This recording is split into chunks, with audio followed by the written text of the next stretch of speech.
पारदर्शी समजताना स्वतःला फडणवीस साहेब तुम्ही त्या पोलिसांवरती 120 307 लावला का? या साईडने त्यांची चौकशी होणार का? आता त्यांना बडतर्फ केलं जाणार का कायमचं? तुम्हाला सांगतो फडणवीस साहेबांनी काय केलंय मारणाऱ्या पोलिसांचं. 15 दिवसासाठी सगळ्यांना निलंबित केलं. आणि मी पाठीमागच्या महिन्यात माहिती कंटिन्यू सांगितलं, तुम्ही कोणत्या पक्षातून आले कोणकडे गेले माझ्या मराठ्याला काय देणं घेणं नाही, काहीच देणं घेणं नाही. मराठ्यांना पक्की खात्री होती आरक्षण देऊ शकते तर शिंदे साहेबच. मी सुद्धा म्हणत होतो, समाज सुद्धा म्हणत होता. मध्ये त्या फडणवीस साहेबांच्या नादी लागले. काय म्हणते, जर माया नादी लागलं तर मी लिमिट तोडल्यावर करेक्ट कार्यक्रम करीत असतो. माझ्या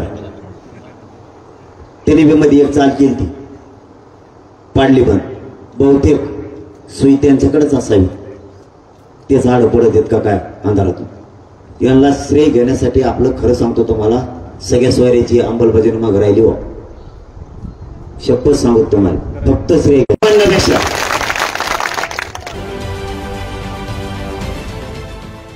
देश विदेशातील प्रत्येक घडामोडींचे लाईव्ह अपडेट मिळवण्यासाठी आता साम टीव्हीच्या सर्व सोशल मीडिया प्लॅटफॉर्मला लाईक, फॉलो आणि सबस्क्राईब करा. तसंच सर्व नोटिफिकेशनसाठी बेल आयकॉन प्रेस करायला विसरू नका.